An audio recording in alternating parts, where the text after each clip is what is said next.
I'm in the Middle East at the start of a month-long journey into one of the most complex conflicts in the world.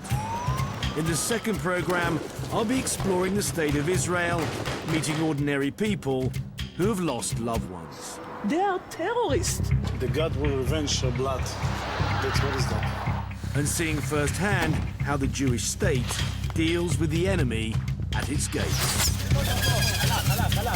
It's got tear gas back at us. But now I'm on my way to Gaza, seen by many as the front line between Islam and the West.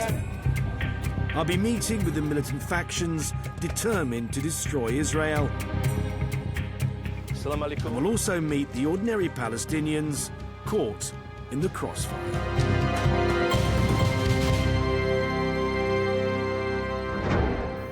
Behind me is the Gaza Strip.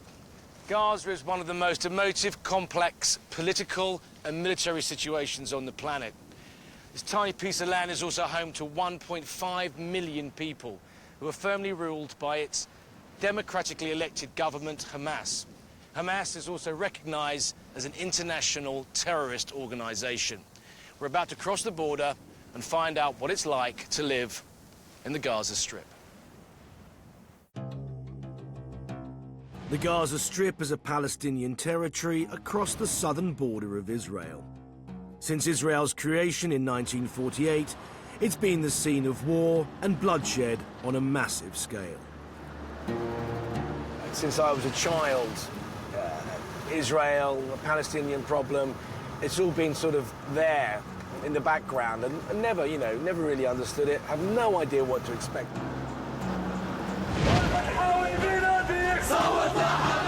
In 2006, the people of Gaza shocked the world by electing Hamas as their rulers. Hamas are an Islamic resistance movement known in the West for their suicide bombings and their stated aim of destroying the state of Israel. I would be a liar if I said we weren't slightly nervous about where we're going to end up today. Since Hamas took power, Israel has effectively blockaded the whole of the Gaza Strip. Right now, this is the only entry point into Gaza, and it's one of the most heavily fortified border crossings in the world. Here we go, then. To the other side. Increasingly, since Hamas were elected, armed militants from inside Gaza fire rockets and mortars into southern Israel in retaliation for the closing of borders and Israel's occupation of Palestinian land in the West Bank. In response, Israel has cleared a 1-mile buffer zone around the Strip. Getting into Gaza involves a half-mile walk through no man's land, where the welcoming party will be a Hamas security checkpoint. So these guys are probably checking for alcohol, which is obviously forbidden, pornography, which is forbidden. The irony is not lost that I'm being, searched by a member of a terrorist organisation. Normally, I think it's the other way around. That they're, Right, well, we've been given the all-clear by Hamas. We're going to go into Gaza now, proper. This vehicle's been chosen on purpose because it's so low-key. As Westerners here, we are potential kidnap victims, so the more low-key you are, the less chance you have of being taken.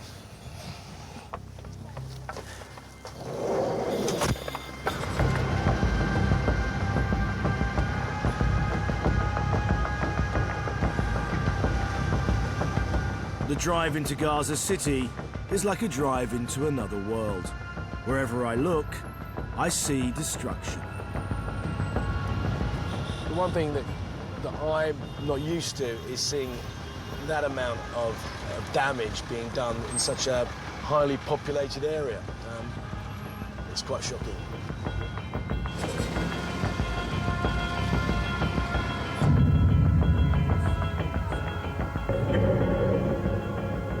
In December 2008, after a 10-month ceasefire, Israel launched a massive military campaign in Gaza known as Operation Cast Lead. This attempt to crush Hamas and stop rocket attacks employed the full might of the Israeli army. including the controversial use of white phosphorus shells. The conflict left 13 Israeli soldiers and over 1,300 Palestinians dead. Much of Gaza's infrastructure was targeted and destroyed, including 80 government buildings and over 200 schools. However, 8 months on, Hamas remain in power.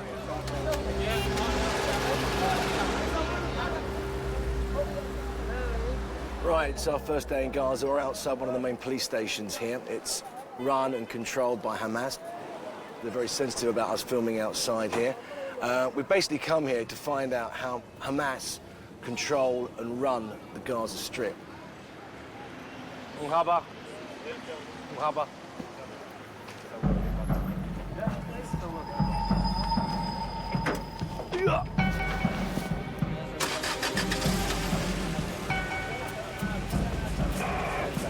Welcome to Gaza.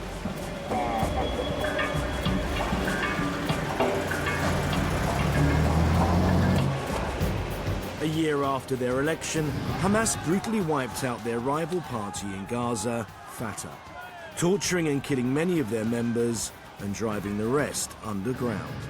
Hamas are now firmly in control, but it's widely reported they rule by fear.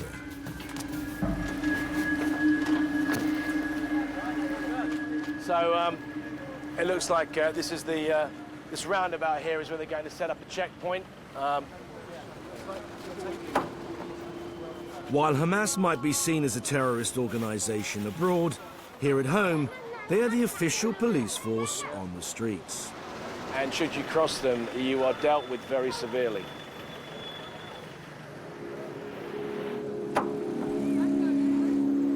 Ahmed Swaydan is a commander in the Hamas police force. Do you think things are better now, or are they worse in terms of law and order on the streets of Gaza? كانت هناك فوضى في العهد السابق ولم يسيطر عليها أحد، لا أجهزة أمنية ولا شرطة فلسطينية. فالآن الحمد لله وبنعم الله من الله عز وجل إنه بعد سيطرة حكومة حماس على قطاع غزة وتم السيطرة بكل جدية في الأرض في الميدان والكل يوم يعمل حساب لهذه الحكومة. In the short time that we've been here, some of the people we've spoken to have said that the police force here are too heavy-handed. Would you agree with that? صحيح، احنا بنستخدم القوة على المجرمين فقط، لأنه احنا فرضنا سحب القوة لكن من أجل إنه نحمي البلد هذه.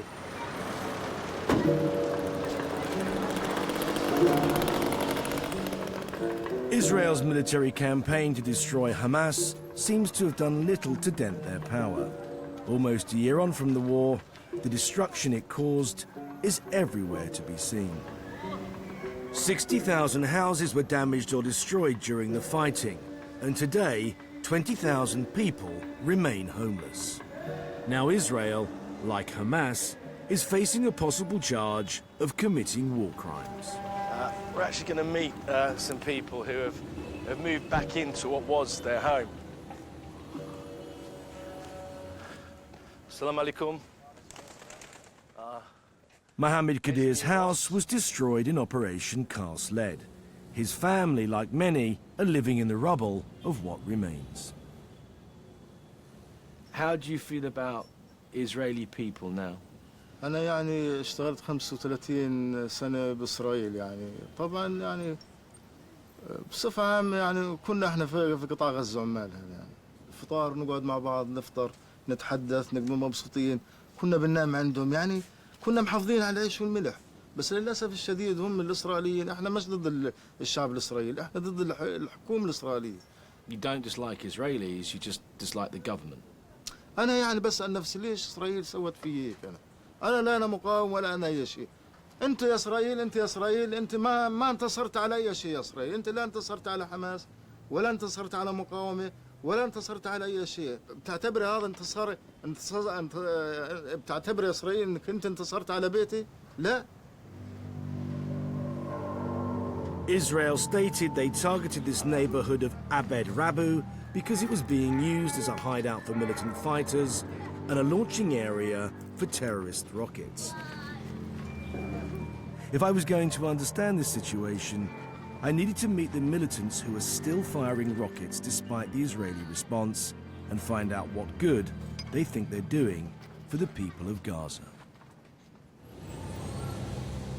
We've let it be known that we want to talk to a militant faction. Days have gone by with no response. But when we finally hear that a fundamentalist group is prepared to meet us, I must be honest and say, I have mixed feelings. There are questions I want to ask them, but we also run the risk of handing them a propaganda opportunity.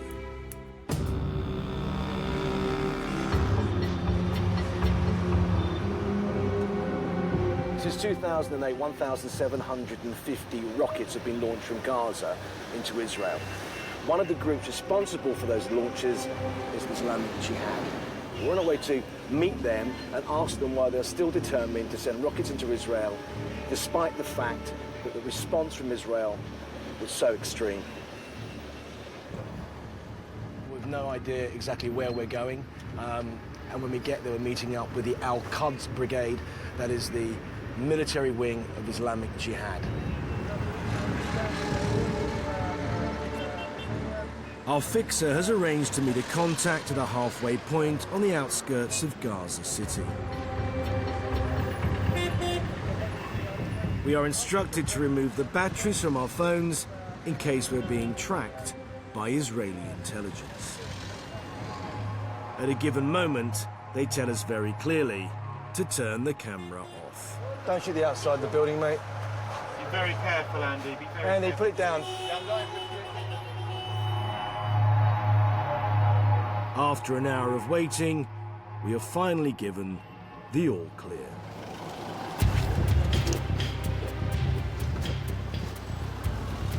Vehicles turn up on the other side of the road. We're following a white Jeep.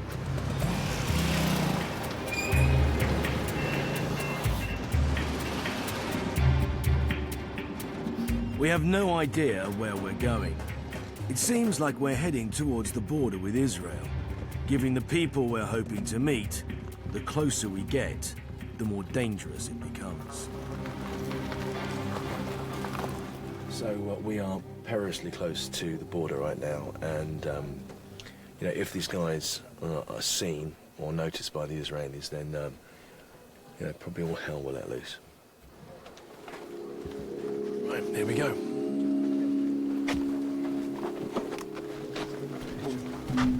Assalamu alaikum. Assalamu alaikum.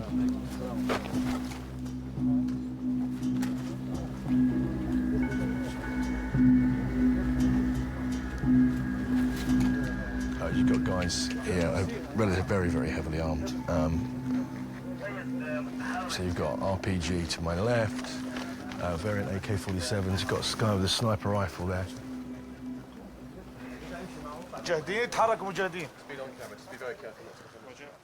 Guys, a question. If you make rocket attacks onto Israel, aren't these people vulnerable from the retaliation? نحن نكون دائما قدر الإمكان في هذه الحالة أن نبعد عن المواطنين. قدر الإمكان أن نبعد عن المواطنين حتى لا نؤذي المواطنين. I find it hard to believe that in an area as built up as Gaza, that these militants could ever guarantee the safety of the civilians around them. And yet they claim that support for their cause is growing. Since January and the Israeli operation, have more people wanted to join your organisation as a result of what happened? صحيح أن المواطنين عندما رأوا قوة وشراسة مجاهدين سرايا القدس في المنطقة في الاجتياح الأخير أو في الحرب الأخيرة، جاء لي أحد الآباء وقال لي أنا أريد ابني استشهادي معكم. أريد أن أبعثه استشهادي معكم. On that subject, your organisation has been responsible for some 30 suicide attacks in Israel, is that correct? بالنسبة لعمليات سرايا القدس في داخل إسرائيل، عمليات كثيرة وجميلة وشديدة على الشعب الإسرائيلي، والأكثر قتلى في الشعب الإسرائيلي وهو عملية بيت ليد، عملية الشهيد الاستشهادي أنور سكر، وعملية الشهيد الاستشهادي صلاح شاكر. عندما الشهيد الثاني وهو صلاح شاكر فجر نفسه بعد الشهيد الأول أنور سكر ب3 دقائق. العملية قتلت أكثر من 30 خنزير إسرائيلي وأكثر من 200 إصابة تقريبا. Do you see in the near future any sign of negotiation happening between any of your organisations and anyone in the state of Israel? لا نفكر في أي شيء من المفاوضات مع الإسرائيليين ولا نجري أي ولا حكومة ولا حكومات ولا انتخابات. لا نعتبر عملنا إلا جهادا في سبيل الله واستشهادا في سبيل الله. How do you feel the elected government is doing at the moment in Gaza? No questions about Hamas government. No questions about Hamas. Okay, understood. What's going on? Okay, you can film in there. You can go closely. Something going on. They got a map out.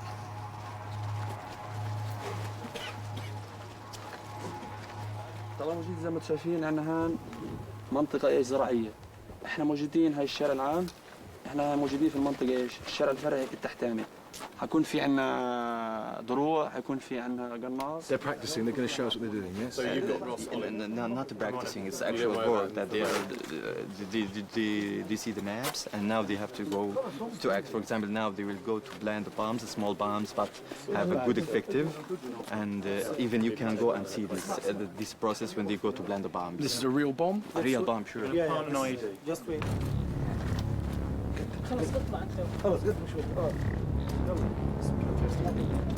I'm really not sure how well this sits with me, but we've actually been invited to go along with them and see them plant an IED.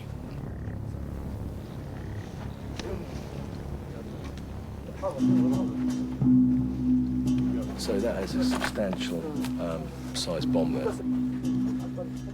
They're going to show us exactly what they do. Very often, Israeli special forces will come ashore in this region, and obviously they lay booby traps for them, and they're just about to show us how they place those booby traps, known as improvised explosive devices.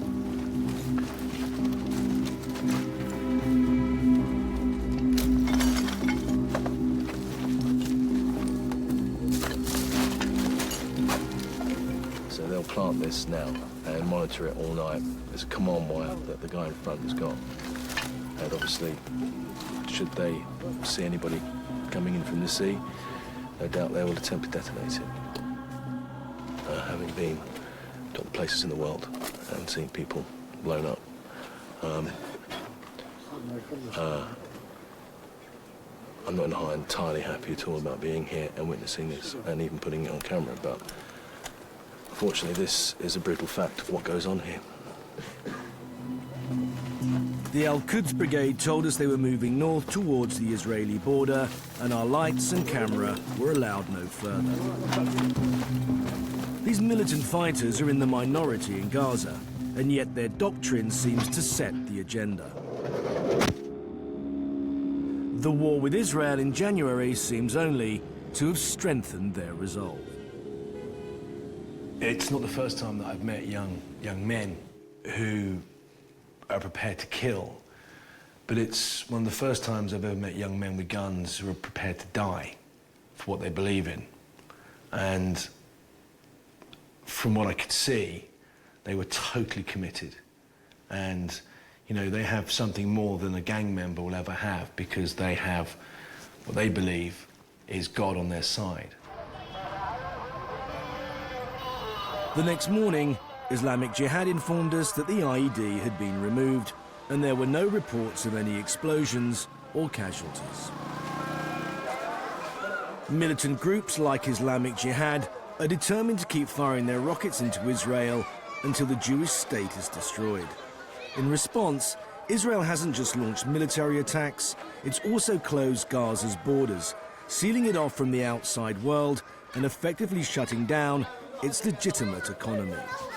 To see what effect this has had, I've come to the border crossing at Karni, until recently the busiest import and export point in the Gaza Strip. Well, this is the gate of the Karni. Over there is Israel. 1,800 trucks used to pass through these gates every day, making millions of pounds on either side of the border for both Palestinians and Israelis.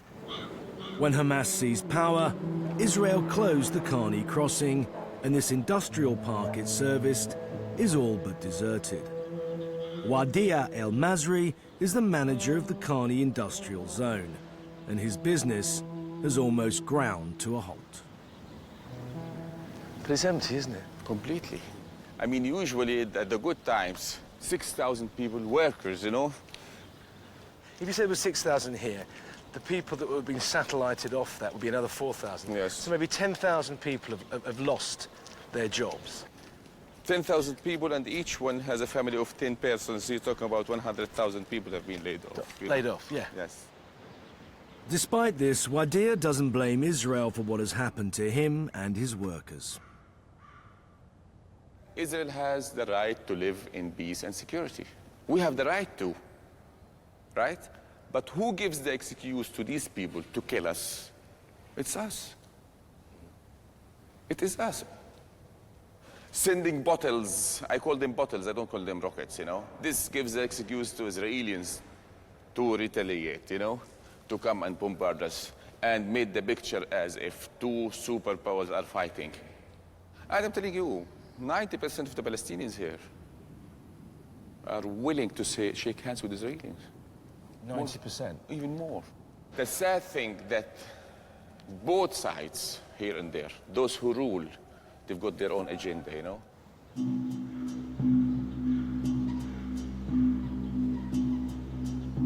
With the factories and border crossings closed, I want to find out how Gazans are surviving and putting food on their tables.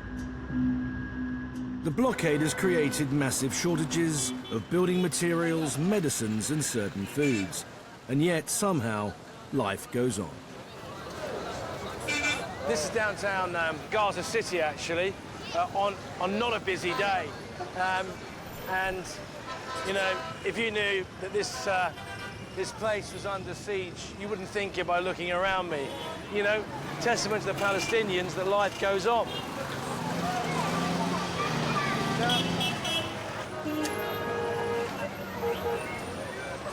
Hiya. How are you? Where'd you get your fruit from? Israel. Is it more expensive now than it was a year ago? How much more? كان بناخذها ب 40 هنا بنبيعها ربطة ب 100 يعني فيش مجال. والله عشان سعيد محمد. In terms of the future, do you think things are going to get worse for you as a grocer or better? أما تمام من الله إن شاء الله يكون أصلح من هيك، لأنه الوضع صعب للأمانة جدا، صعب جدا. The markets might be full of people and goods, but prices are high, and most people rely on UN handouts. Like elsewhere in Gaza, there's more going on than meets the eye. اليوم البضائع بنجيبها على الأنفاق، معظم البضائع بنجيبها على الأنفاق. بيجي من إسرائيل بامبرز الأطفال، حليب، ألبان، أجبان، فواكه، غير بعد الإغلاق والحصار اللي تعرضنا له كله بيجيبوا على الأنفاق. سعر مرتفع. ارتفعت الأسعار بنسبة 200% بعد دخولها على الأنفاق. From where? طريق Egypt, مصر. From Egypt? Egypt. Yeah. Actually, I think they're from Halifax. What about this? Egypt. Egypt? Yeah. All the kind of things, the treats. To keep his store in profit, this shopkeeper has to smuggle more than 90% of his goods in from Egypt. Business is business. Business is business.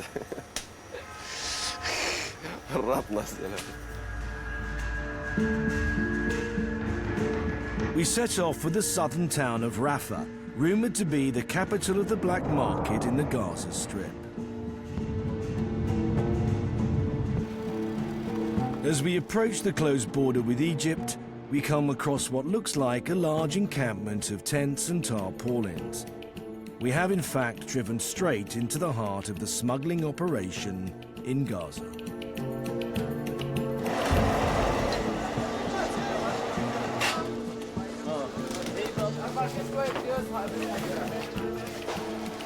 This is Gaura. Gaura? Coffee, yeah? Nescafe. Nescafe. There's coffee there and I can see chewing gum. In my experience, smuggling is a secretive business, but this is anything but. Beneath each of these tarpaulins is the entrance to a tunnel that burrows under the Egyptian border and surfaces just 200 meters away. There is nothing secretive about what is happening here. Local people told me that every smuggler pays a tax to Hamas to keep their tunnel open. If that's true, then this is state-sanctioned smuggling and would explain the presence of Hamas security officers. We've arranged to meet with Ahmed Youssef, the Deputy Foreign Minister of the Hamas government. Oh man, you don't see many black Mercedes around here, so I'm guessing this is our man. Mr. Youssef? Hi, nice meeting you. I just can't believe how many tunnels do you think are here? It's more than 1,200, and you don't know how much these things expanded every day, because it depends on the needs of the market. It's become like a business. Do Hamas control the tunnels? No, Hamas has no control on any of these tunnels. Hamas just try to monitoring the goods to make sure that nobody smuggling drugs or anything can hurt the people of Gaza. Can arms come through here, ammunition? I have no idea. I have no idea about the arms, but I don't know. These tunnels are far from safe. On average, 3 tunnel workers are killed each week, either by attacks by Israel or Egypt, or more commonly, by the roofs collapsing. Are you gonna go down? I'm gonna go down, yes, have a look. You have enough courage to go down? I hope so. But this is something you will never forget. Okay. There you go, it feels a bit odd. Right. I just hope it's Kemp proof, because I weigh considerably more than the young man that just went down. Okay. Oh, that was a bit scary. As you can see, I'm going down some way now. It's good. Oh, hang on. Oh, fuck, hang on. Whoa, whoa, whoa, whoa, whoa, whoa, whoa, whoa, whoa, whoa, whoa, that was close. Fuck me. Right. Not exactly the executive lift, but here I am. Hey. Thank you. So, that was exciting. Nearly came off halfway down. There you go. So this is the tunnel.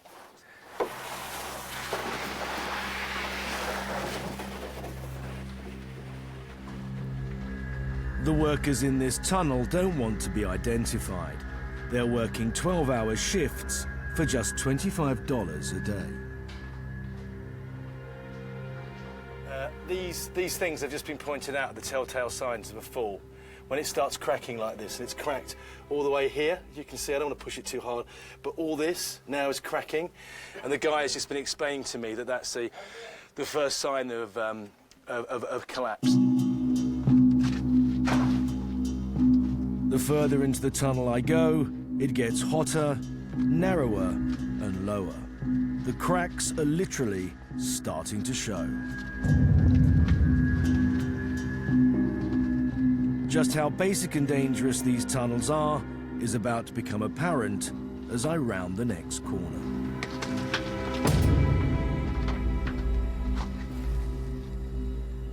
Right, we're right at the face now where this guy is digging away.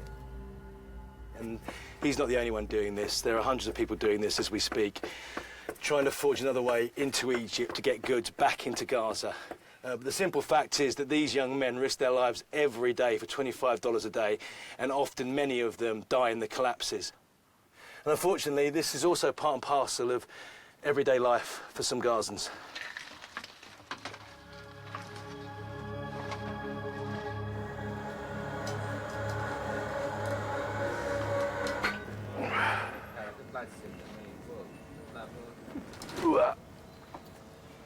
Well, as you can see from me, it's very hot down there. We had a little collapse while I was waiting to come up, and you can see the panic on the guys' faces. They all ran down there. Luckily, it was only a very small one, and I, for one, didn't go down to check it out. I waited near the so-called lift or ladder. But that was an incredible experience, actually, and to think that those guys are doing that every day, 24/7. Seeing that young man risk his life and scrabble in the dirt for $25 a day makes me realize the lengths people are going to put food in their stomachs.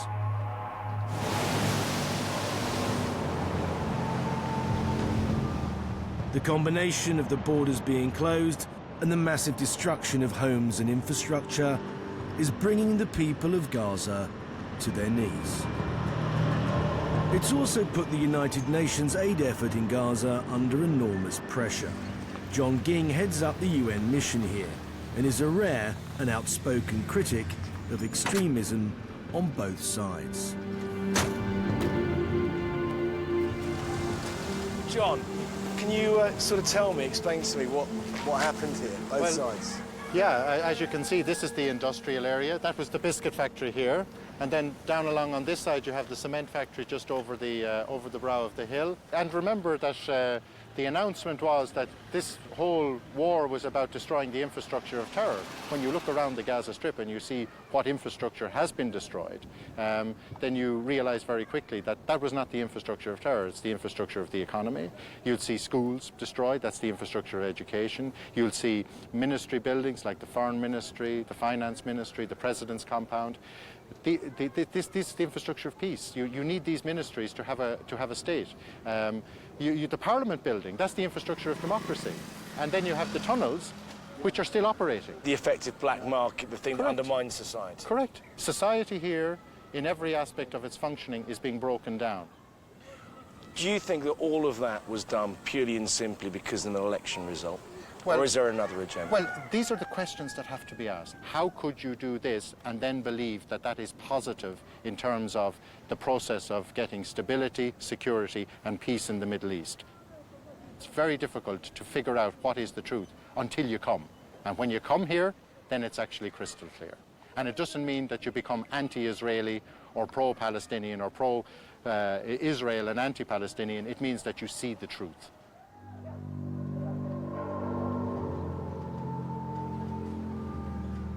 What about in terms of your job? How much harder has your job become? My job is exponentially harder as a result of this. Why? Because of the impact on two things: the mindsets of the people. There's more extremism in Gaza than there was before this round of conflict, born of the frustrations, the despair, the poverty, and so on. And also the humanitarian situation is massively bigger. All those people who had jobs and so on and so forth, they're now queuing at our centres for food. I have not got more money. I have to spread it out thinner. You're asking people not to retaliate, but of course, when people are hungry, they become angry. Well, this is it. You treat people as hostile, then they will become hostile. We're in conflict with extremism. Let's be absolutely clear about that. There is a battle going on here at the grassroots level. Half of the population of Gaza are kids. Whether we're going to win that battle in terms of shaping how they think, their values and their behaviour, will be determined by the environment, ultimately, that they're growing up in. And I have to say very clearly, we're putting up a fight, but we must be clear, we're losing that fight at the moment. John's was a bleak message about the future in Gaza, and I was struck by his conviction that extremism was on the rise. And I was about to find out for myself just how early that extremism can begin.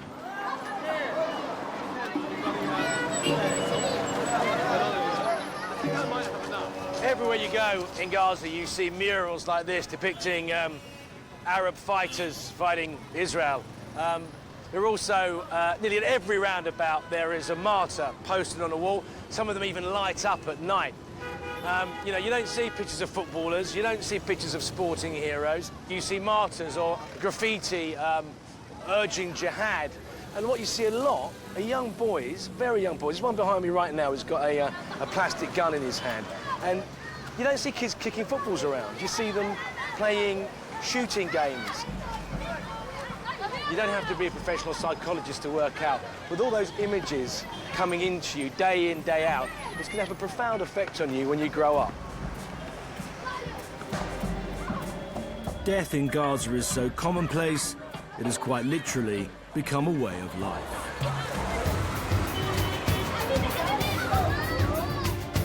I want to find out what effect so much war and violence is having on the youngest generation. So I've come to a psychiatric clinic to meet some of the children in its care. Sabah el khair. So, guys, what's it like living in Gaza? What's it like to live here? ما بعرفش. انت كيف تعرف؟ ما بعرفش. لا هو انا بعترف فيها. Well, why does he not accept Gaza? ليش طيب؟ عشان زي خرا كلها. Do you think it's dangerous living here? كيف؟ من الاحتلال. Does it scare you? أنا من ناحيتي بخافش بس في صغار بخاف. وانا نستشهد احسن شيء واحد يستشهد يخش الجنة. He's saying he'd rather be a martyr. Yeah, rather than to live here in Gaza, to get rid of the fear.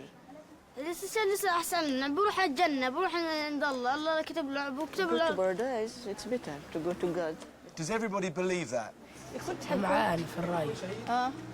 معاه. كيف ليش؟ ممكن الواحد يدخل الجنة متزكي على واحد يدخل الجنة يلقى نعيم أحسن ما يلقى هنا شيء. This boy here, very quiet. This boy here. إيش اسمه أحمد؟ أحمد. Why are you so quiet? أخو سيدي وستي وخالي وأختي وسيدي وستي. Who did this? مين عمل هيك يا أحمد؟ يهود. شو؟ Thank you very much for talking to me. We're about to stop filming when a young girl who has been silent raises her hand and says she has something she wants to say. هم كتير بدهم خلينا احنا بدناش نعمل سلام مع اليهود لانه اليهود هم يعني خلوا امي وابوي يستشهدوا يعني قطعوا قلبي لما شفت امي وابويا يعني قاعدين بيستشهدوا قدامي وامي راح نص راسها وابويا يعني راسه طلع عقله من راسه وتصاب بخصرته وتصاب برجله. بعد هيك يعني كله اخويا صلاح قال يلا امشي نطلع برا. انا تمتني حاسه حالي لقيت بقفص لانه انا امي وابويا مش عندي.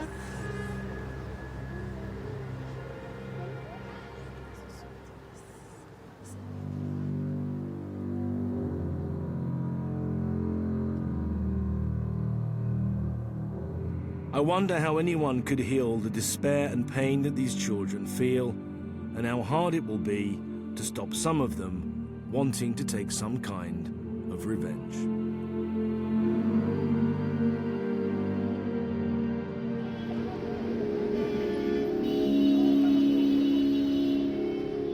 It's our last day in Gaza, but as we head to the border, we receive a call from a military faction called the Al Nasser Brigade. They are the military wing of the Popular Resistance Committee. They've requested a meeting with us. They're one of the many factional groups that exist here in Gaza. We have no idea what they want to say to us. We do know they were formed in 2000. We do know that they are made up of ex-members of Hamas and Fatah. They've claimed responsibilities for bombings in Israel. Apart from that, we have no idea what they want to say to us or what they want to show us.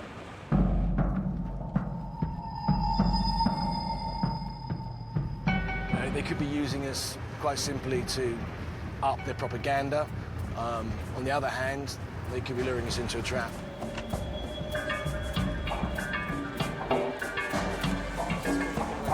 Coming down this time, please. The two guys turn up in beards, in black, in combats. They're both carrying AK-47s. They look very serious, I have to say.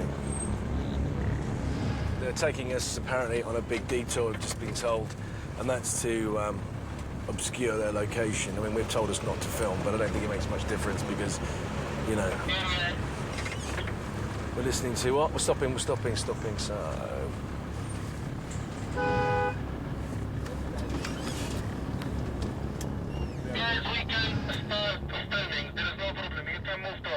Okay, we've been given the go-ahead. Right, we're at the location. I can see some guys up in front, some masked. There's a guy with an RPG. Gonna walk towards them now. Let's see what happens. Salam. Salam alaikum.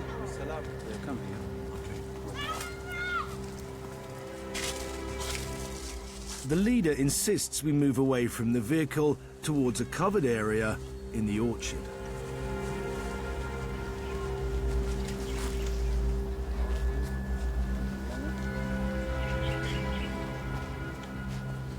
وين الشاب المترجم؟ This is the martyr. I now realize that I'm face to face with a suicide bomber. TNT. TNT. TNT. Right. Okay. And that's the switch. بدنا شيء تكون مبين. لقيت يعني بدي يصور المسج تبعته. It's become clear that we have been brought here to witness the recording of a martyrdom video. أنا الشهيد الحي بإذن الله أقوم بهذا العمل ابتغاء وجهة مرضاة الله ومن أجل الوطن، وراحت نص عائلتي في هذه الحرب الظالمة على الشعب الأعزل الذي لم يرحم فيها أي طفل ولا شيخ ولا مرأة، وأنا جاهز بإذن الله لأي أقوم بهذا العمل الاستشهادي، وأنا تحت أمر القيادة بإذن الله في أي عمل يقوم على الحدود أو في أي العدو بإذن الله. Can I ask a question? Yes. Can you tell me how old you are? 24 مخلص جامعة، أنا طالب جامعة مخلص بإذن الله. Can you tell me what degree you received at university? حقوق. كلية حقوق. كلية الحقوق. You finished in law. By the act that you're going to carry out, you feel that you will avenge the people in your family that were killed in January, is that correct? بإذن الله صحيح.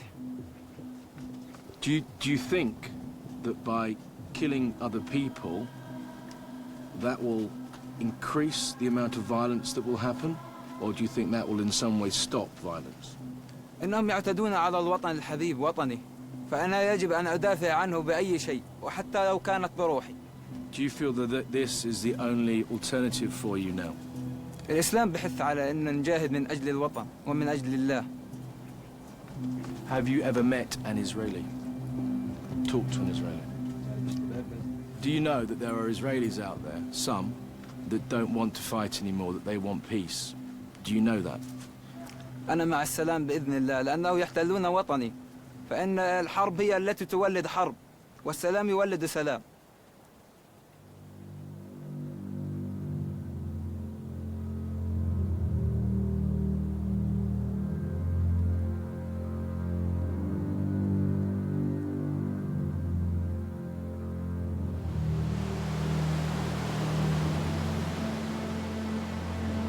We never came here expecting to come up with any answers, and I certainly didn't have any views I wished to have reaffirmed.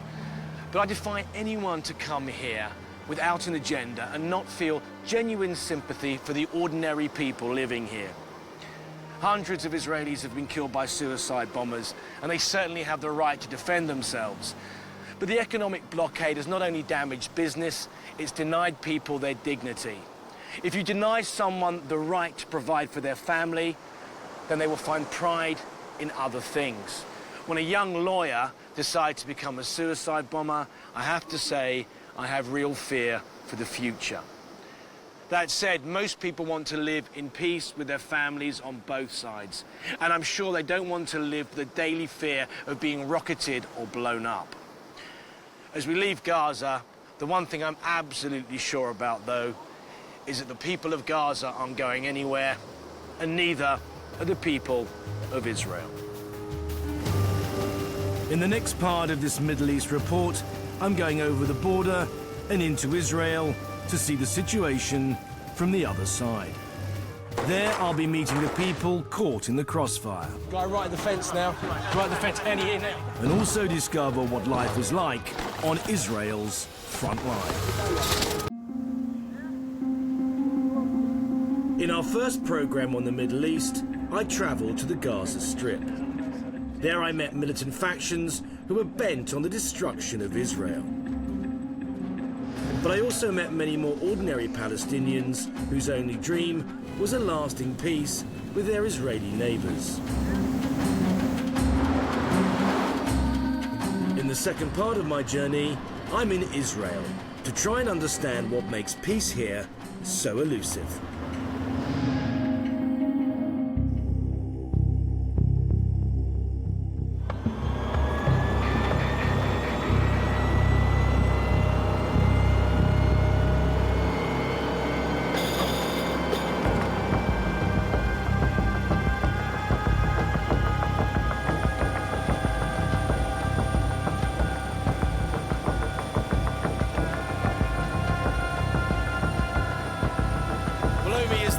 Of Israel, and since it was born in 1948, it's been at war on and off with its Arab neighbours. Israel is a small country on the shores of the Mediterranean. The Arab nations on its borders have all at some point been at war with the Jewish state. And Israel has endured a long and bloody conflict with the millions of Palestinians who were made refugees when Israel was created over 60 years ago. But today, the biggest challenge facing this country may not be the enemies on its borders, but the divisions between Israel's own Jewish population, with religious fundamentalists on one side and secular Israelis on the other. And many might say the threat to Israel's existence doesn't come from its enemies on the border, but from the threat within. It's hard to imagine peace in the Middle East until there's peace in Israel. And I've come here to find out why this conflict shows no sign of ending.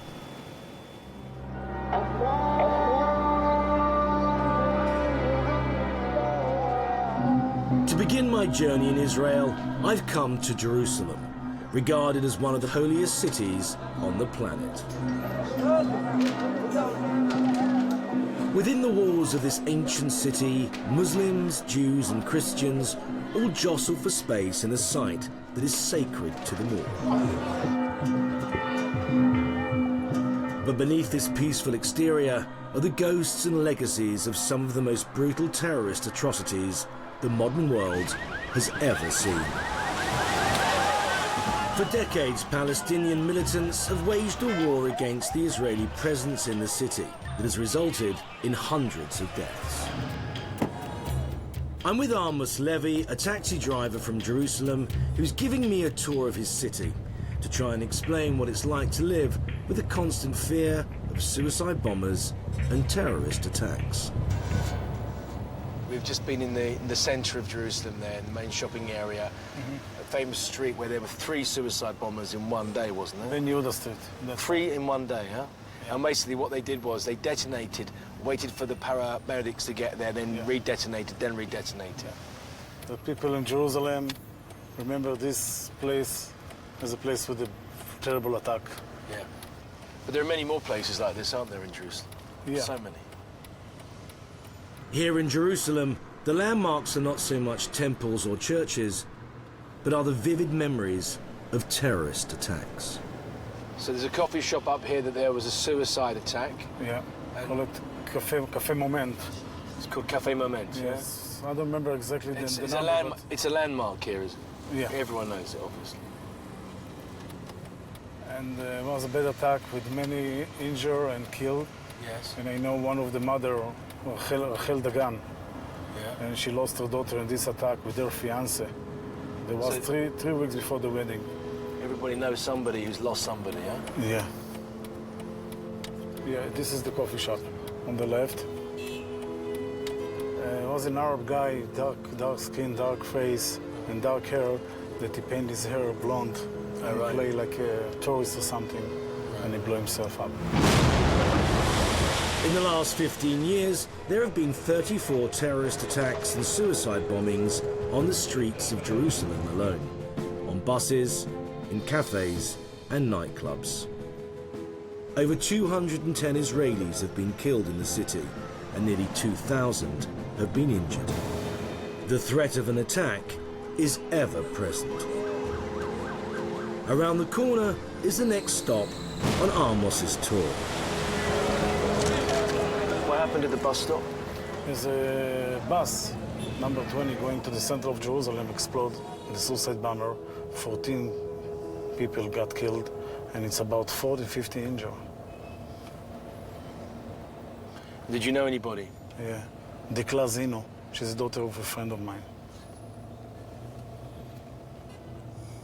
But how do you live with it every day? That was what I carry with me every day. And the next step that I will show you, you understand why. One Friday afternoon in March 2002, an 18-year-old Palestinian girl called Ayat traveled from her home in Bethlehem to this supermarket in southern Jerusalem. Is this the supermarket? Yeah, this is the one. This is it? Yeah, this is the supermarket. She was wearing a belt of explosives around her waist.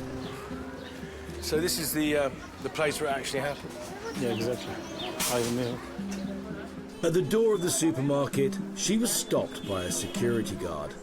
And standing nearby was an Israeli schoolgirl called Rachel Levy, Amos's daughter. Rachel, she saw the security guard fight with the suicide bomber, tried to catch her bag and to open her bag, and she tried to help him, or she was in shock, one of the team, and then it exploded. The security guard that died, he flew over here, this way, and she flew over the other side. There's a memorial to her there, isn't there? Yeah. This is for Rachel Levy and Chaim Smadar. As a security guard that was a brave that stopped the suicide bomber. This way he saved a lot of lives. He didn't save Rachel. I cannot blame him, you know, but at least he saved some others. She was only 17, that's all. Well, life's going on here, isn't it? Yeah, life goes on. That's life.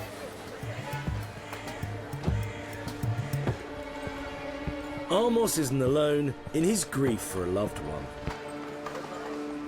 You'd be hard-pushed to find an Israeli who doesn't know a victim of a terrorist attack.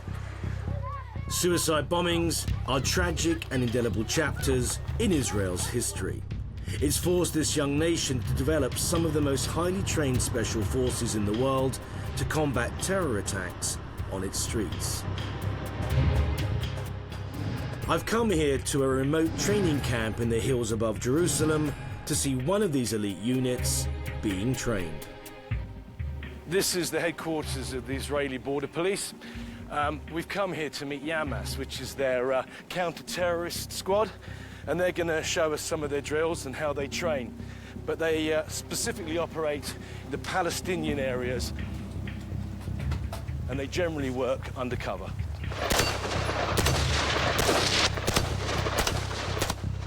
Speaker Greenberg is one of the commanders of Hamas. So, clearly a training area. This is a training area. What we're going to see now, because we're in the Middle East, and the first target of us, the border police and the police, is to protect our civilian. For example, this is like Tel Aviv or street in Jerusalem, and we suffered a lot in the past. Suicide bombers. Yeah, suicide bombers. We have a lot of this, and because of that, we have a policeman from the border police inside the city to protect all the civilians. And what we're going to see now is a patrol. There is a few targets with guns. Those are the terrorists, and we have to kill them. And you have to make your decision that you don't kill civilians. Yeah, of course. Because of that, we are training. No, exactly. A lot of shooting training. We have a lot, and we have to make it selective. What are you using? Simulated ammunition, or are you using real ammunition? No, real. Real? Yeah. Here they come.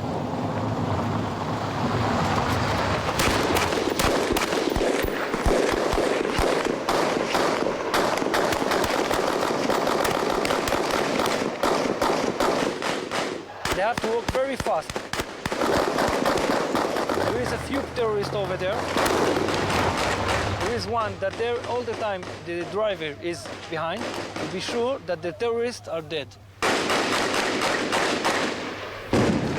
There is a grenade. What we have in our experience, the terrorists are throwing grenade when they are running. During the running, they are shooting all the people.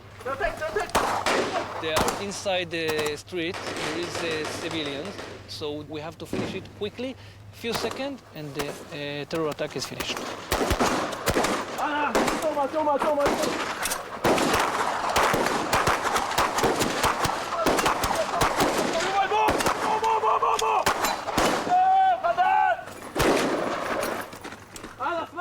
Now he's going to pick the team guys up and to go out.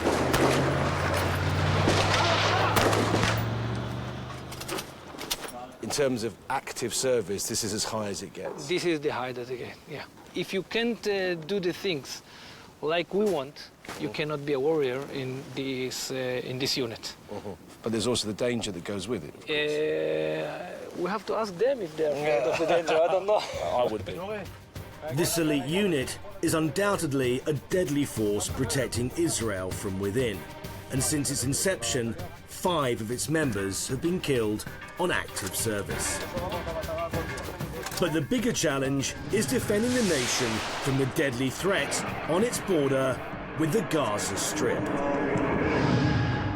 In 2006, the people of Gaza elected Hamas as their rulers. Hamas is an Islamic resistance movement that's internationally recognized as a terrorist organization.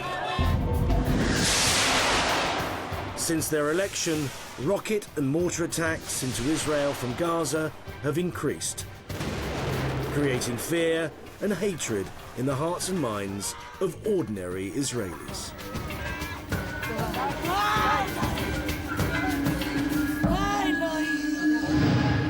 A few days ago, I was inside Gaza meeting the Palestinian militants who fire rockets into Israel. But now Mickey Rosenfeld from the Israeli police force is showing me what it's like to see things from the other side. Where we are at the moment, we're approximately 100 to 150 meters from the border fence, which is manned and patrolled 24 hours a day. People who have visited in the past have been shot at. You've got to keep fairly low, fairly safe, and take into consideration that there isn't just a threat from security of Qassam rockets that are being fired. So, Mickey, that's Gaza, yeah? That's correct. What we have in front of us is Gaza City. We have just... very close. I mean, what's that? Very close. We're talking about 2 kilometers. Yeah. And Bet Khanoun is the main area, the built-up area where those Qassam rockets are fired from. Right. The Hamas and the Jihad are firing rockets from this area into Israel. It can happen right now as we're standing here. It can happen this evening. It can happen when kids are coming out of the schools in the afternoon at 3:30 to 5 o'clock. We know that the Hamas fired directly at those hours in order to try and target those innocent women, children and families. And how many people have been killed since 2001 as a direct result of rockets rather than suicide bombers, just of the Qassam rockets? The statistics we have and that I know of is more than 24 Israelis that have been killed and more than 5,000 physically injured. In response to these deaths and injuries, Israel has hit back with military attacks that have killed over 4,000 Palestinians. Most recently, in December 2008, it launched a controversial assault on Gaza known as Operation Cast Lead, which killed over 1,300 Palestinians in just 23 days of fighting. Israel was widely condemned for using disproportionate force, and now, like Hamas, is facing a possible charge of committing war crimes. A lot of people say that during Cast Lead, 50% of the people that were killed were civilians. How do you answer that? I can tell you that I've served in the IDF and we are a humanitarian army and we'll take into many different things into considerations in order to save lives and pinpoint and be accurate. Despite the fierce cross-border fighting between Israel and Gaza, there are still communities of Israelis who live just meters from the wall that separates the two sides. Natan? Hello. Shalom. I've come to meet Natan, who has paid the ultimate price for living so close to Israel's front line. I can't believe how close the wall is. It's very close. Well, yes, we are about 300 meters from the Gaza Strip. They use the other side of the wall to send mortars here. Yeah. Once or twice a week. Can you tell me what happened to your daughter? Well, my daughter was in the school learning. It was about 6 afternoon. She came home. How old was she then? She was 22. And she come after the studies, and she parked the car here. Yeah. And then they started firing 4 mortars. And then she did the open doors, and she started running. From the car? From the car. The car was here. Yeah. And she ran up to this place. Yeah. The mortar come from the roof. Yes. Directly on his head. So landed right on top of her? Yes, from the roof, on this direction. And what is amazing is the silence that we are hearing now. It was the silence before the mortars, and is the silence before the next mortar. And do you think that most of them are terrorists? Or do you No, I am sure not. I am sure. I know people, very good people that live there. They want peace. They want to open their store and to sell clothes or to open a restaurant. Yes, I know these people, and I respect them. You are a man that suffered greatly. You've lost your daughter. I lost, yes. But you seem, I think, an incredibly forgiving man. The point is to stop hating and to start talking. I think that it depends on people like me, common people. It's possible to solve if we start educating our children and their children to have a better life and to have a common life. We will live together. There is no way that the Jews will leave Israel, and there is no way that the Palestinians will leave Palestinian. Exactly. There is no way. So we have to find a way to 2 countries and 2 peoples. And on the situation right now, we are very far away from this. So it's time to start talking, and not just talking, doing. Natan hopes that a future peace lies in both Jew and Arab coexisting side by side. But the more time I spend here, it seems that Jews and Arabs are being pushed further and further apart. After a spate of suicide bombings, Israel took the controversial decision of building a security fence. When it's finished, it will stretch over 400 miles, separating Israel from the West Bank. But it's also had a dramatic effect on Arab communities like this one, effectively cutting them in 2. 2.5 million Palestinians live outside Gaza in a region known as the West Bank. And over the last 5 years, the walls between the Arabs and the Jews have quite literally got higher. The route the war has taken has proved highly controversial. It frequently veers off from the internationally recognized Green Line that separates Israel from Palestinian territory. This breaks international law by cutting Palestinians off from their own land. I've come to one of the most controversial sites of the wall near the Palestinian village of Nalim. Every Friday after prayers at the local mosque, Arab villagers gather to protest against what they see as a land grab. Regular as clockwork, protesters from Nalim, Palestinian Arab village over there, have come to throw stones at the Israeli Defense Force, the Israeli border police here. This is a regular occurrence, happens every Friday, and basically it's just started.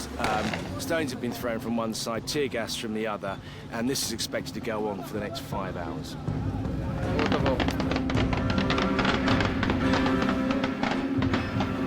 They've got a water cannon vehicle.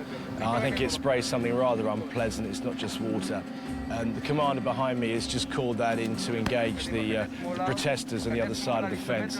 They can see it coming and they're actually withdrawing at the moment. They're running back.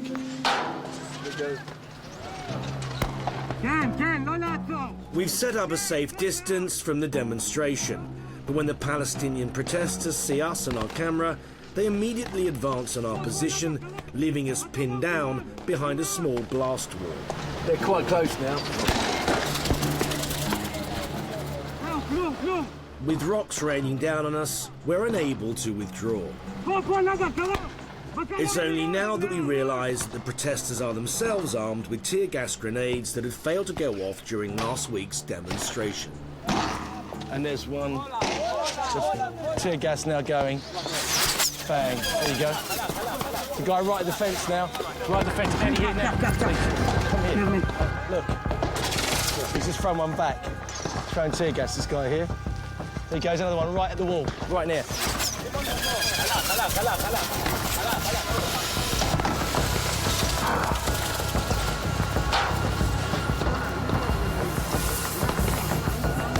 Close your eyes. As you can tell, we've just got tear gas back at us. It's, you know, it's not going to hurt you, it just stings a little bit, a lot.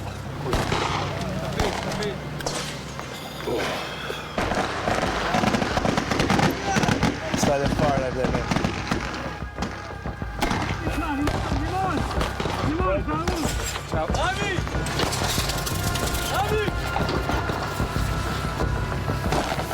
The wind goes this way, so everything that's aimed that way and everything that's thrown this way comes across this position. And unfortunately, we haven't got the advantage of having gas masks, so I have to say it's pretty insufferable stuff. It does what it says on the side of the can. He comes really close. Look at this boy.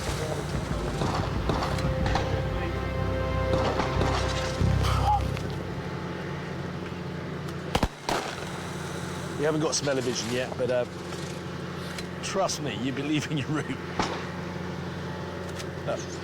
For me, this is a complete pointless exercise because at the end of the day, they're going to go home and they're going to go home. And you know what? What's been achieved? Not very much, I would suggest. And, wow, that stuff is incredible.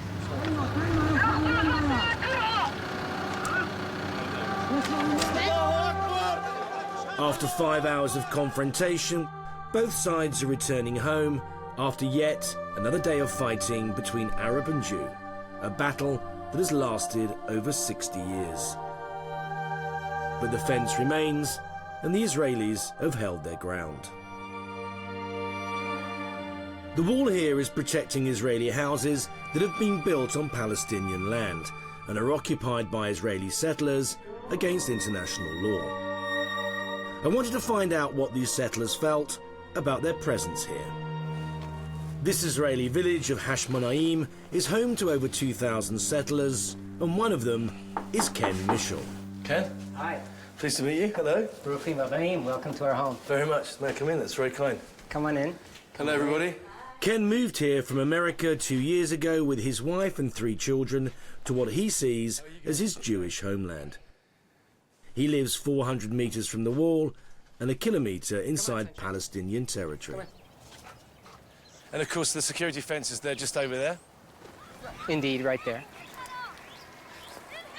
When you found out that that there is tear gas there and there is there's stones thrown over from the other side, did that have any kind of? Did it make any kind of judgment for you about where you were going to live, or did you just accept it? No, we're very, very happy here. Yeah. And the quality of life is wonderful. Mm. We treat the fence as a security measure and not a political border. And so while many of us wish that this fence were not there, the evidence that it is part of, among other things, is helping to drastically reduce the amount of suicide bombing is clear, and so we live with it. What do you think about the guys on the other side of the fence? I have no ill intentions towards them.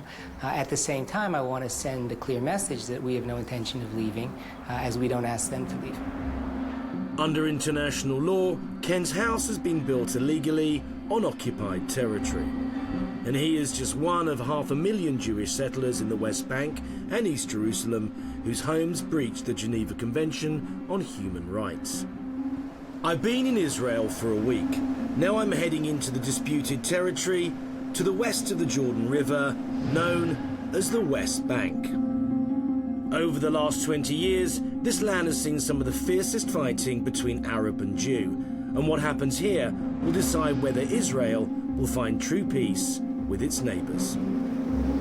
We've just gone through an Israeli checkpoint into the West Bank, and it's been pointed out to us by our fixer that, you know, crossing over that line into what is predominantly Arab territory is not a problem. Coming back the other way, however, is a completely different ballgame. And you can tell, you know, very, very quickly, once you're across that border, that the atmosphere also has changed. We're very much in a different territory. In 1967, a coalition of Arab armies massed on Israel's borders, ready to invade.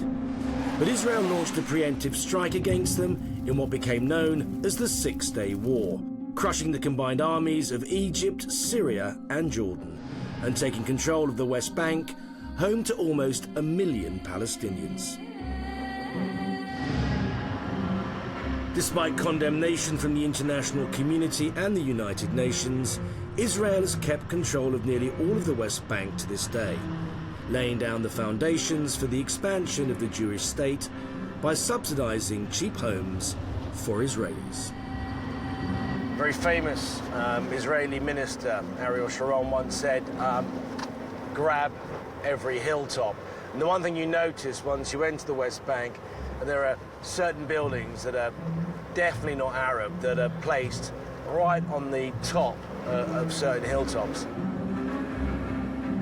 Many Jewish settlers regard this as their God-given homeland, but the Arabs, and even some Israelis, define their presence here as an illegal occupation. We've just gone through a checkpoint. We're now in a settlement in the West Bank, and we're about to meet up with Daniela Weiss, and she's known, apparently, as the Queen of the settlers.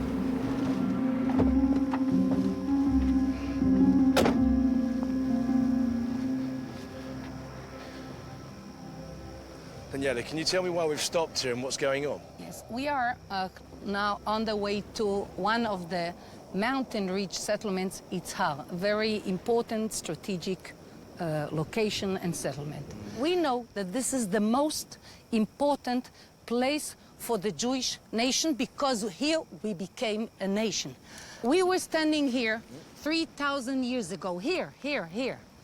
And Joshua, who brought us from Egypt, he showed us the heart of the land of Israel, and he said, here we became a nation. You think by not owning this piece of land, you'd use your identity? On the whole, I think that the element that gives strength to the nation, and everybody knows it, is what we do on the hills. Everybody knows it. And this is exactly the reason why we cling to it, hold to it. But do you not think that other people who live here might see it in a different way? Yeah, but you mean the Arabs who live here? Yes, of course.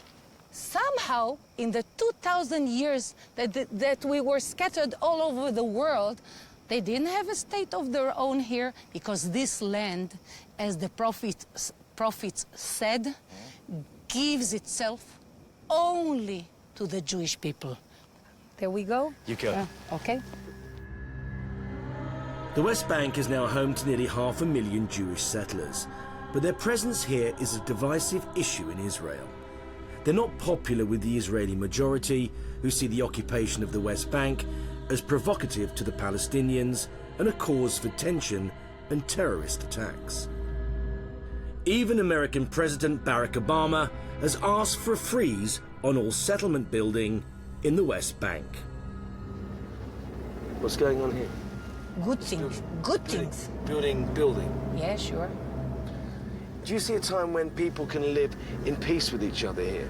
The Arabs will never have a state of their own in the Holy Land. Never. Shalom. With Arab communities on all sides, Israeli settlements here have tight security. We're having difficulty getting in. There's obviously clearly a lot of suspicion, particularly about news crews coming in. Shalom. And we're trying to get away in the moment. ולא רוצים לצלם כאן בשום אופן את הבנייה. Okay, no taking pictures of the building here. We are just Okay. going to the outpost, and that's it. I think we're in. Is the #1 influence in this. Yeah. The vanguard of the settler movement is known as the Hilltop Youth, who continue to build outposts on Palestinian hillsides under the guidance of Daniela Weiss. What we do, we actually continue what Ariel Sharon said, take every hilltop. This is this guy's home. Yes.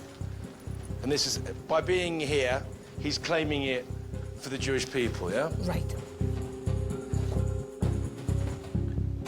This plywood building is where these young guys who are building the stone house are living.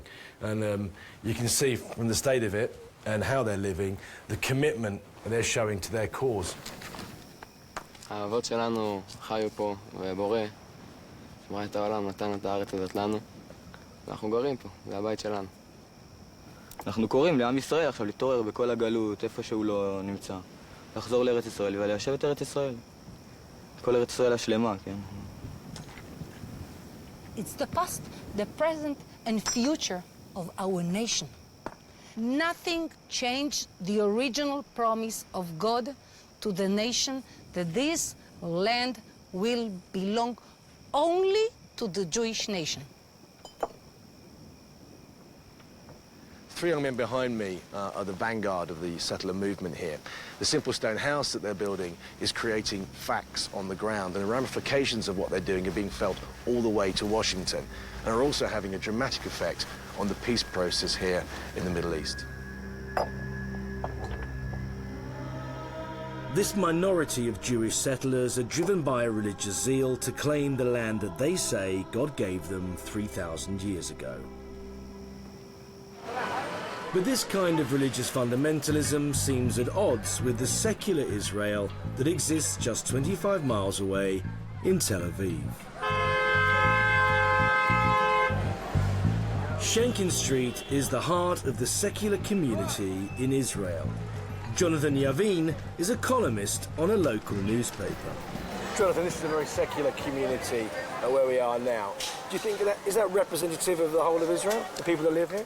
I would hardly say so. I think it's representative for the Tel Aviv region, which is has kind of locked itself inside of a bubble. Everybody here has, is buying all the time and getting getting big in the rat race and trying to get a bigger TV and forget as much as they can. And people here are acting as if nothing concerns them, like it's somewhere in Africa that these things happen. And another thing is that we've grown tired of doing what our government, of what our atheists thinks that we should do. It's like everybody just doesn't want to know, and everybody just want to live a normal life. I don't feel dangerous to come out of my house and have a good time and go out. I do it every day.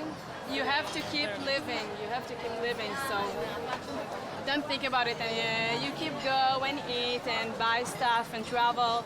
You can't think about it all the time. Nitzan Horowitz is a left-wing MP who lives in Tel Aviv. The fact that we are not fighting all the time and we are not hardliners and we are not jumping on those hills in Judea and Samaria and trying always to oppress the Palestinians doesn't mean that we are not for the security of Israel. But if you come from the religious point of view, you have God on your side, you believe that you are some kind of a modern-day prophet or something, then there is no dialogue. There is no common ground. If we wish to have normal life in Israel, we should go on the secular track. Otherwise, we will deal with extremists on both sides. Extreme settlers, ultra-Orthodox, religious, and on the other side, the same for Muslims. Let the Palestinians have their own state. Let them take care of their own problems. Let us take care of our problems. Do you think that it's fear on both sides that are stopping people from actually having or getting to a lasting peace? Honestly, I don't think they have time to fear. They're too busy shopping.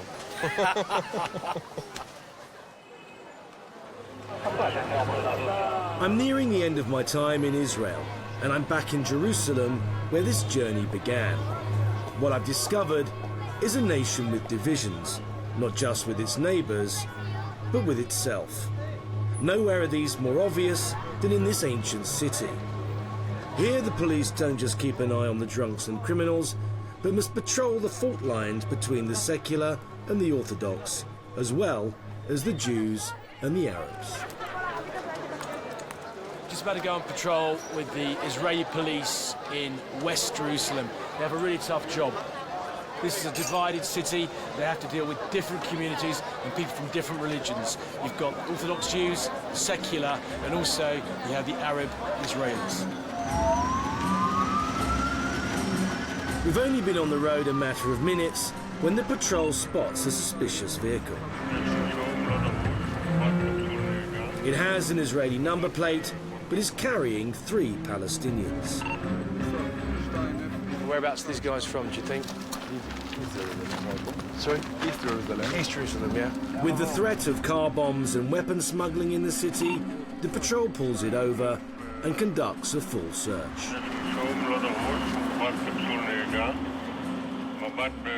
All of them, we have a lot of criminal records.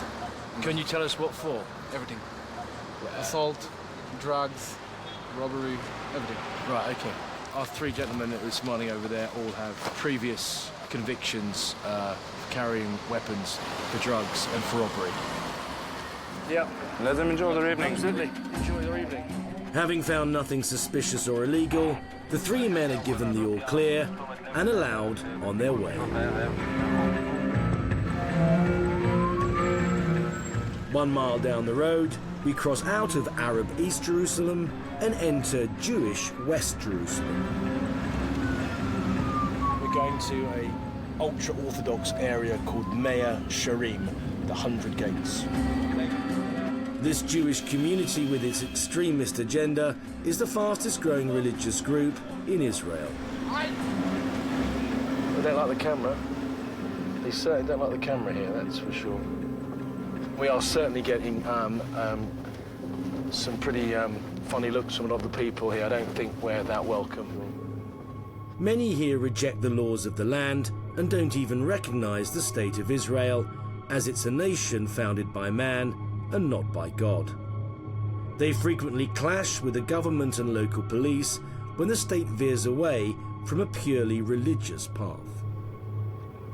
Anybody that's from outside the community is not trusted, and tensions at the moment are running quite high between the ultra-Orthodox and the police here. A lot of the people here regularly call the police Nazis. So interesting, you know, you've got a Jewish police force set up for the protection of Jews, and the people that live here don't really want them here. And it just goes to show that there's more than just one division between Muslim and Jew here. There are many, many different types of divisions going on here. It strikes me that the Jerusalem police not only patrol a divided country, but they have to control this hatred on all sides that's been born out of decades of fighting and division. If I've learned one thing in my short time in Israel, it's that it's this hatred on all sides that is standing in the way of peace.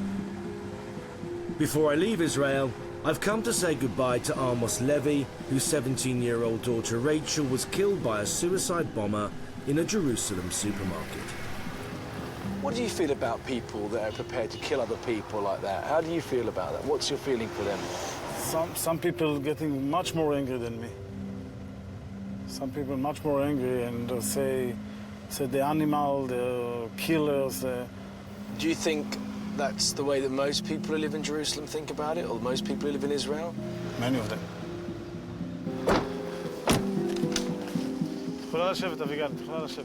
Today, Amos has invited me to his daughter's graveside, which he regularly visits with his ex-wife Abigail and his 15-year-old son Kobe. I want to find out what effect the tragedy has had on Rachel's mother. Do you think that your views on what's happening here and what has happened here has changed since Rachel's death? Yeah, I changed, yeah, I changed a lot. I don't have no mercy for no one. When I lost her, I actually lost my life. That's it. because I can hear every day in the news, you know, how much they care about the loss of the Israeli people. How they care about the Palestinians, what they're losing, what the miserable life they have. But they don't think about us and our loss. You can go take Gaza Strip and you see how they live in hunger, okay? But who brought them to this situation? The hate that what they're doing to us. Do you not feel that there are also some good people that live in Gaza? Yeah, but yeah, I know. There is a lot of people that live in Gaza. But the people in Gaza, they don't care shit about life, okay? They don't care about their life. They are terrorists. They are terrorists, okay? And the land is not the issue here, believe me. It's the hate. Because Hezbollah don't hate us because we are in here in Israel. Hezbollah hate us because we are Jewish, we are Israeli. And the same like the Hamas, is nothing gonna change. Even we're gonna give them all over. We are not in Gaza, so why they fight with us? I say it's all about hate. It's hate, sorry. It's all about hate. Yeah, Muslim and Jews hate each other. Yeah, that's right. Do you think that will ever stop? With some of them, from the both sides, can stop, but generally not.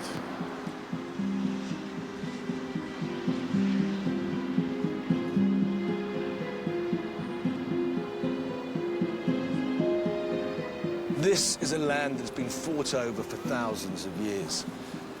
And ever since its birth 60 years ago, Israel has had to fight to survive. The one thing I have learnt in the short period of time that I've been here is that Israel's war today is not only being waged on its borders, but also within the divisions of its own people. Most Israelis want to live in peace alongside their Arab neighbours and with themselves. But as in any conflict, it's the extremists that grab the headlines and set the agenda.